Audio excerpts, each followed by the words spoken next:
Hello friends, कैसे हैं आप लोग। नमस्ते जी, सत श्री अकाल एंड जय श्री राम। कैसे हैं आप लोग। I hope you all are doing great. और मैं भी बिल्कुल ठीक हूँ, एकदम बढ़िया।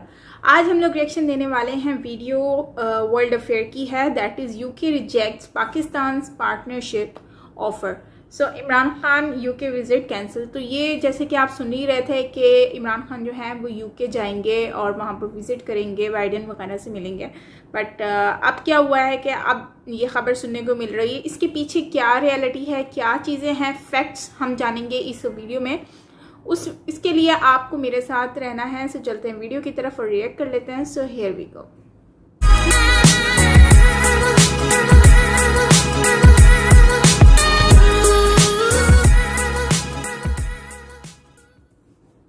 Hello and welcome to world affairs. मैं हूं प्रशांत धवन। देखो यहाँ पे आप बिल्कुल ठीक पढ़ रहे हो। यूनाइटेड किंगडम ने रिजेक्ट कर दिया है पाकिस्तान का पार्टनरशिप ऑफर और इसकी वजह से इमरान खान की जो विजिट है टू यूनाइटेड किंगडम ये हो चुकी है कैंसिल। यहाँ पे आप देखोगे इस पर आर्टिकल है, Imran Khan cancels trip to United Kingdom, wanted similar road map as India UK. ये एक और आर्टिकल है और एक्चुअली ये जो न्यूज़ है सबसे पहले ब्रेक करी है पाकिस्तानी मीडिया ने। जियो न्यूज़ ने इस पर आर्टिकल लिखा था कि इमरान खान ने मजबूरी में आकर यूके की जो उनकी विजिट है ये कैंसिल कर दी है। रीज़न यहाँ पर ये है कि जिस टाइप की पार्टनरशिप यूके ने करी है भारत के साथ आने वाले 10 साल के लिए, ये चाहते थे कि सिमिलर टाइप का एग्रीमेंट हो विद पाकिस्तान। जी हाँ, पाकिस्तान चाहता था एक 10 year partnership with United kingdom. UK ने यहाँ पर मना कर दिया और उसके रिस्पॉन्स में इमरान खान ने यहाँ पर कहा कि ठीक है तो मैं यहाँ पर विजिट जो है ये कैंसिल कर देता हूँ। ना अजीब बात यहाँ पर यह है कि पाकिस्तान का मीडिया यहाँ पर क्लेम कर रहा है कि इमरान खान ने ये विजिट कैंसिल करी है, जबकि ब्रिटिश मीडिया के जो सोर्सेज हैं वो यहाँ पर कह रहे हैं कि यूके ने ही यहाँ पर इमरान खान को कह दिया कि अभी आप विजिट कैंसिल कर दो। तो दोनों कंट्रीज का अपना खुद का वर्जन है जिसको आप मानना चाहे आप मान सकते हैं। अच्छा, अगर सबसे इंटरेस्टिंग बात यहाँ पर यह है कि पाकिस्तान पूरी कोशिश कर रहा था, इन्होंने बहुत दबाव डाला यूके पर कि जैसी पार्टनरशिप आप करते हो भारत के साथ सेम ट्रीटमेंट दो हम पाकिस्तानी इसको, मगर यूके यहाँ पर माना नहीं ना। उसका रीज़न क्या हो सकता है ये पहले समझते हैं कि यूनाइटेड किंगडम इंडिया और यूनाइटेड किंगडम पाकिस्तान दोनों के रिलेशनशिप्स में फ़र्क क्या है ना। इंडिया यूके का आप अगर ट्रेड देखो तो इट इज़ कोलोसल। पाउंड्स की अगर मैं बात करूँ पाउंड स्टर्लिंग में तो 23 बिलियन पाउंड स्टर्लिंग का ट्रेड है between India and United kingdom. Indian rupees में आप कह सकते हैं ये 2,30,000 करोड़ रुपए का ट्रेड। ये 2019 का डेटा है, 2020 का डेटा बिकॉज ऑफ पैंडेमिक अभी आया नहीं है। तो रफली अभी के लिए इतना इनका ट्रेड है। 2030 तक यहाँ पे टारगेट है दोनों कंट्रीज का कि ट्रेड कर देंगे डबल। तो ऑलमोस्ट 50 बिलियन पाउंड स्टर्लिंग का ट्रेड होता है between India and UK in the next 10 years. इसके कंपैरिजन में पाकिस्तान यूके का ट्रेड है 3 बिलियन पाउंड, मतलब कि 30,000 करोड़ रुपए। तो ट्रेड में ही देखो बहुत ज़्यादा India is a much bigger trading partner. उसके अलावा भारत की बहुत सारी कंपनीज हैं जो निवेश करती है in the United kingdom, for example Tata, Infosys, even Wipro भी यहाँ पे काफ़ी निवेश कर चुकी है। अभी हाल ही में यूके के पीएम ने अपने देश को ये बताया कि हमने जो 1 बिलियन पाउंड की ट्रेड डील करी है विद इंडिया, ये 23 बिलियन का जो ट्रेड है इससे अलग है। जो एक्स्ट्रा अभी ट्रेड डील करी है हमने विद इंडिया, इससे यूनाइटेड किंगडम में हम 6,000 नौकरियाँ क्रिएट कर पाएंगे। तो इंडियन कंपनीज बहुत सी जॉब क्रिएट करती है यूके में। इंडिया यूके पार्टनरशिप को सिर्फ ट्रेड के बारे में मत देखिए, यहाँ पे कंपनीज की इन्वेस्टमेंट इन्वॉल्व है। तो इंडिया यूके के रिलेशंस आप अगर देखो पिछले 30 साल में तो बहुत स्ट्रांग रहे हैं। और जब से ब्रेक्जिट हुआ है, मतलब कि यूके यूरोपियन यूनियन से अलग हो गया, तब से हम देख रहे हैं कि यूके के लिए इंडिया की इंपॉर्टेंस और ज़रा बढ़ गई है। क्योंकि पहले इंडिया यूके का जो ट्रेड था ये होता था यूरोपियन यूनियन के दरवाजे के थ्रू। अब सिंस यूके यूरोपियन यूनियन का पार्ट नहीं रहा तो इंडिया यूके को फिर से एक FTA साइन करना होगा, free trade agreement, trade deal sign करनी होगी, एक पूरा रोड मैप बनाना होगा आने वाले 10 साल का कि कैसे हम आपस में ट्रेड करेंगे और आपको हमसे क्या चाहिए, हम आपसे क्या डिज़ायर करते हैं। तो इसलिए दोनों कंट्रीज़ ने साइन किया था हाल ही में 10 ईयर रोड मैप। ये बहुत ही इंपॉर्टेंट है। इसमें पहली बात तो जो बायलैटरल रिलेशंस है बिटवीन यूके और इंडिया, इसको इम्प्रूव करके कर दिया कॉम्प्रहेंसिव स्ट्रेटेजिक पार्टनरशिप में, जिसमें यूके और इंडिया ने यह कहा है कि हम मिलकर काम करेंगे इन एरियाज़ में, ट्रेड, इकोनॉमी, डिफेंस, सिक्योरिटी और हेल्थ सेक्टर। और इस 10 ईयर प्लान में ये भी लिखा है कि बहुत ही जल्द इंडिया और यूके साइन करेंगे एक फ्री ट्रेड एग्रीमेंट। ये भी बात करी गई है कि हर साल यूनाइटेड किंगडम इंश्योर करेगा कि 3,000 यंग इंडियन प्रोफेशनल्स को, चाहे IT के हो, मेडिकल फील्ड के हो, इनको रोजगार मिले इन यूके। इसके अलावा दोनों कंट्रीज ने यह भी डिसाइड किया कि एक नई कोऑपरेशन स्टार्ट करेंगे मैरीटाइम डोमेन में, मतलब कि इंडियन ओशन रीजन में, इंडो पैसिफिक में कोऑपरेशन अपनी बढ़ाएंगे। और इंडिया ने यूके को यह भी कहा कि हमारा जो इंफॉर्मेशन फ्यूजन सेंटर है इन गुड़गांव, इसमें भी आप पार्टिसिपेट करिए। और इतना ही नहीं, जो हमारा लाइट कॉम्बैट एयरक्राफ्ट है तेजस, इसकी इम्प्रूवमेंट में, इसकी अपग्रेडेशन में भी हमने यूके को इनवाइट किया है और दोनों कंट्रीज यहाँ पर काफी अच्छे रिलेशन मिलकर काम हो रहे हैं इन करेंगी। दोनों उसके अलावा इन द के। फ्यूचर आप देखोगे कि यूके की स्पेस एजेंसी और इसरो ये भी मिलकर बहुत सारे मिशन लॉन्च करेगी। बहुत सी पार्टनरशिप्स ये लोग अनाउंस कर सकते हैं और साइबर स्पेस में भी मिलकर काम करेंगे। और पाकिस्तान को देखो, सबसे ज़्यादा इशू आज के समय आ रहा होगा माइग्रेशन रिलेशनशिप को लेकर।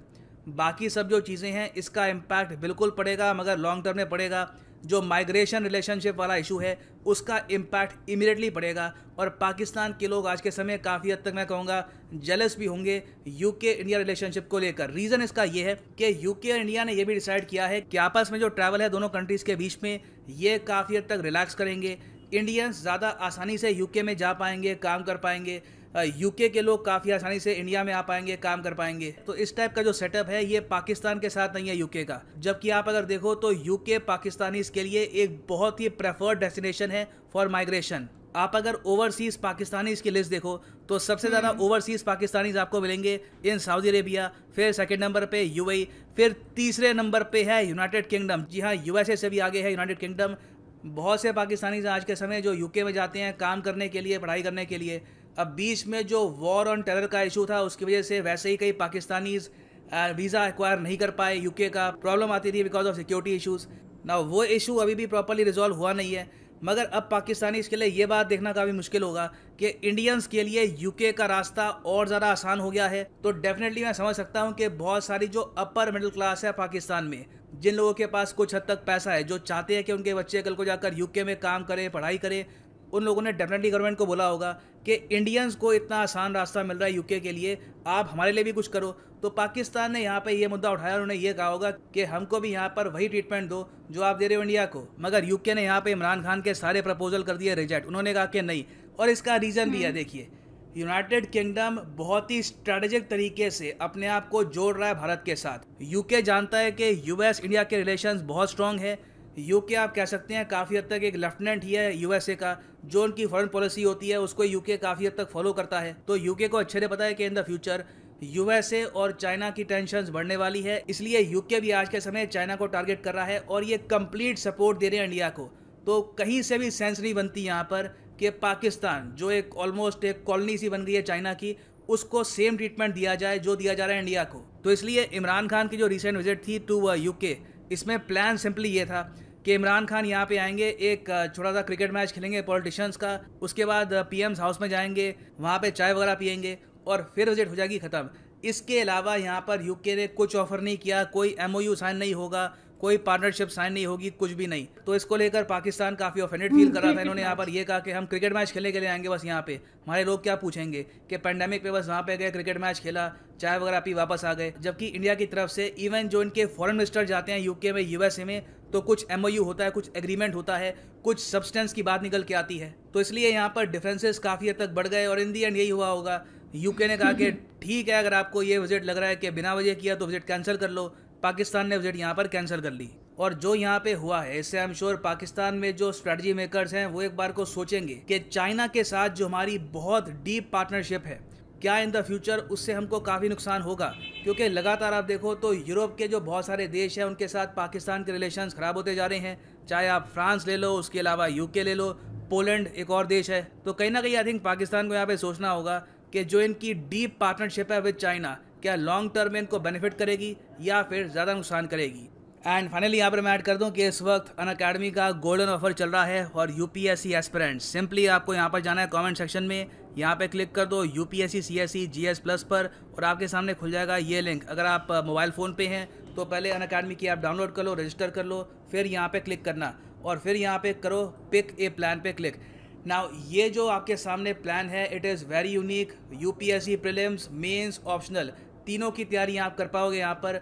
ये पैकेजेस अलग अलग परचेज करोगे तो 10,000 रुपये एक्स्ट्रा पे करने होंगे आपको यहाँ पर। तो एक वैसे ही पैकेज का डिस्काउंट आपको मिल रहा है, उसके ऊपर लगेगा एडिशनल डिस्काउंट। अगर आप यूज़ करते हैं यहाँ पे code PD10, the prices will fall.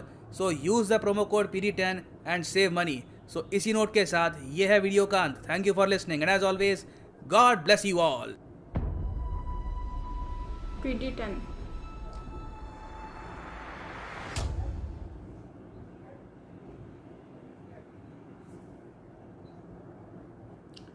तो गाइस ये वीडियो है जिसमें बात की जा रही है कि इमरान खान जो है उनको जो है वो फाइनली वो लोग तो उनका जो विज़िट था वो तो हो गया है कैंसिल। लेकिन जो मेन चीज़ वो ये आ रही है सुनने में कि इमरान खान जो विज़िट कैंसिल हुआ है उसका रीज़न क्या था। तो उसका रीज़न बेसिकली साफ और क्लियर है कि वो पाकिस्तान जो है वो चाहती थी गवर्नमेंट के इंडिया के जैसे जो एग्रीमेंट्स हैं वही सेम एग्रीमेंट्स जो हैं वो भारत के जैसे पाकिस्तान के साथ भी हों, यूके के। बट मेन चीज़ यहाँ पर ये उठकर आई कि जो बाइडेन है मतलब गवर्नमेंट है, उन्होंने कहा कि भाई हम लोग तो ऐसी कोई नहीं रख सकते, क्योंकि जाहिर सी बात है कोई भी कंट्री होती है वो अपने फ़ायदे के लिए सोचती है, वो एक ब्राइट फ्यूचर देखती है। जब उनको कुछ नज़र नहीं आता, कुछ मिलता नहीं है तो कोई भी कुछ नहीं करता। और आप जैसे आपके सामने बहुत सारे एग्जांपल्स भी हैं कि हर जो कंट्रीज़ हैं उन्होंने अपने जो इतने सालों से एक अरसे से इतने उनके रूल्स एंड रेगुलेशंस चल रहे थे, चाहे वो अरब कंट्रीज़ को ले लें, चाहे आप किसी भी कंट्रीज़ को ले लें, लेकिन जब बात आती है अपनी डेवलपमेंट की, जब आपको लगता है कि आपको आगे बढ़ने के लिए कुछ डिफरेंट करना होगा तो उसमें फिर ये चीज़ें आ जाती हैं कि ये कुछ डिफरेंट कर रहे हैं। ठीक है, तो ये सारी चीज़ें होती हैं जो कि हमें देखनी हैं। और जबकि पाकिस्तान तो नहीं कर पा रहा, मतलब जाहिर सी बात है जब होगा ही नहीं देने को तो कोई आएगा ही नहीं, ना इन्वेस्टमेंट करने के लिए ना ही कोई डील करने के लिए। लेकिन अब भारत के पास ये सब कुछ है और वो इतना स्ट्रांग है कि वो अपना इन्वेस्टमेंट कर सकता है, कुछ दे सकता है, जिसकी वजह से अब जाहिर सी बात है वो बाइडेन जो है वो लोग भी यही सोच रहे हैं कि ठीक है भाई इंडिया जैसे डेवलपमेंट हमें जो फ़ायदा इंडिया से है वो पाकिस्तान से तो मिलना नहीं है।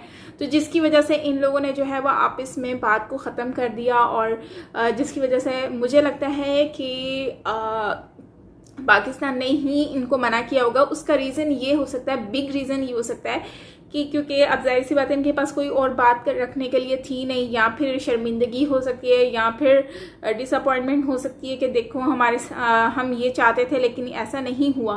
ठीक है, तो उसकी वजह से अब इन लोगों ने ये सोचा होगा चलो ठीक है हम लोग ये जो है ना ये फैसला कर लेते हैं कि नहीं चाहते और अपना फैसला कैंसिल कर लेते हैं, मतलब कि ये विजिट का। तो अब मेन चीज़ यहाँ पर सवाल उठकर आता है कि भारत जो है वो इतने एग्रीमेंट्स कर रहा है जिसकी वजह से भारत की जो जनता है, आम पब्लिक है, उनको बहुत ज़्यादा फ़ायदा हो रहा है। लेकिन अगर वहीं पर ही हम पाकिस्तान की लोगों को, पब्लिक को कंपेयर करते हैं तो पाकिस्तान के लोग जो हैं वो उनको सिर्फ इस गवर्नमेंट की वजह से और इन सब चीज़ों की वजह से बहुत सारी चीज़ों का जो है वो सामना करना पड़ रहा है। अब जैसे कि आप लोग जानते हैं कि जब एग्रीमेंट्स नहीं होंगे, इन लोगों की आपस में अच्छी सलाम दुआ नहीं होगी, तो हमारी जो आम जनता होगी उन लोगों के लिए वहाँ पर जाने के लिए डिफ़िकल्टीज़ होंगी, वहाँ जॉब के लिए मसला होगा। तो उसके लिए इन लोगों को बेनिफिट्स हासिल करने के लिए जो है वो रिलेशन अच्छे बनाने पड़ेंगे। चाइना के साथ ये रिलेशन अच्छे बना रहे हैं, लेकिन पाकिस्तान से चाइना कोई जाता नहीं है जॉब के लिए। लेकिन इन दूसरी कंट्रीज से इनके रिलेशन अच्छे नहीं बन पा रहे, जहाँ पर लोग जाते हैं, जॉब्स कर सकते हैं, अपॉर्चुनिटीज़ मिल सकती हैं, पैसा कमा सकते हैं। मसला यही आता है कि हमारी जो सबसे मेन इश्यूज़ ये आ रहे हैं कि हमारे जो यहाँ के लोग हैं, जो मतलब लोअर क्लास लोग हैं, वो या फिर जो भी आउट ऑफ कंट्री में ओवरसीज जॉब कर रहे हैं, वो लोग पैसा अपने मुल्क में भेजते हैं, अपनी कंट्री में भेज रहे हैं। लेकिन मसला यहाँ पर ये आ रहा है कि हमारे जो अपर लेवल के लोग हैं वो क्या कर रहे हैं, यहाँ से जितना पैसा है वो ऐसे करके और फिर निकल जाते हैं आउट ऑफ कंट्री में। मतलब जो ओवरसीज़ वाले हैं वो लेकर आ रहे हैं अपनी कंट्री में वापस पैसा, और हमारा जो यहाँ के लोग हैं वो पाकिस्तान से लेकर जा रहे हैं पैसा निकाल कर। तो अब इस तरह से हम ना डेवलपमेंट कर सकते हैं, फिर हमारे पास जब कुछ होगा ही नहीं तो हम लोग अपनी कंट्री को कैसे आगे लेकर जा सकते हैं, ये एक बहुत ही कॉमन बात है। एनीवेज़ मैं इस बात पे यही कहूँगी कि इमरान खान को अच्छे रिलेशन बनाने की बहुत ज़्यादा ज़रूरत है, जैसे कि इंडिया ने रिलेशनशिप बनाए हैं बेहतर, और इससे जेलस होने की कोई बात नहीं है। अगर इंडिया आगे बढ़ रहा है तो इसमें तो खुश होने की बात है कि वो भी वही कंट्री है, दोनों एक साथ ही आज़ाद हुए थे, जिसकी वजह से अब देखो ये दोनों सेपरेट हुए थे। अब देखो भारत कहाँ पहुँच गया है, कहाँ पर G7 समिट में जो है नरेंद्र मोदी जी जो हैं वो आगे बढ़ आए हैं, नज़र आ रहे हैं, लेकिन वहीं पर ही दूर दूर तक पाकिस्तान की कोई लेन देन नहीं है। सो इससे हमें साफ फ़र्क नज़र आ रहा है कि पाकिस्तान और भारत का कितना डिफरेंस है। बट यह है कि इंडियन लोगों के लिए जॉब्स वगैरह बहुत अच्छी हो जाएंगी, तो ये बात की मुझे बहुत खुशी है। लेकिन अफसोस इस बात का है कि हम पाकिस्तान के लोग जो हैं वो अब इतना उनके लिए और ज़्यादा डिफ़िकल्टीज़ जो है वो बढ़ती जा रही है। ज़ाहिर सी बात है, जब रिलेशंस अच्छे नहीं होंगे तो फिर ये सारी चीज़ें जो हैं वो हमें देखने को मिलेंगी। अगर चाइना से रिलेशन रखे हैं, ठीक है, वो हेल्प कर रहे हैं, लेकिन वो भी अपने फ़ायदे के लिए ही कर रहे हैं चाइना वाले। लेकिन अगर इनको आगे बढ़ना है तो चाइना से हटकर इनको और भी कुछ सोचना होगा, जैसे कि दूसरी कंट्रीज से रिलेशन बेहतर बनाने की बहुत बहुत बहुत ज़्यादा ज़रूरत है। और खैर गाइज़, ये थी हमारी आज की वीडियो। आई होप कि आपको अच्छी लगी होगी। अगर अच्छी लगी हो तो प्लीज़ लाइक कीजिएगा, कमेंट कर दिया करें यार, कमेंट करके बताया करें कि आप अपना ओपिनियन भी शेयर किया करें, मुझे अच्छा लगेगा। लेकिन साथ साथ में अगर आप लाइक कर देंगे तो और भी ज़्यादा अच्छा लगेगा, एंड सब्सक्राइब नहीं किया तो वो भी कर देंगे तो और से भी ज़्यादा अच्छा लगेगा, एंड ऑल नोटिफिकेशन पर प्रेस कर दीजिएगा तो और उससे बहुत बहुत ज़्यादा ही अच्छा लगेगा। मिलता है नेक्स्ट वीडियो के साथ। अपना बहुत सारा ख्याल रखिएगा। मैं हूं Saima Peerzada. Till then take care, bye bye.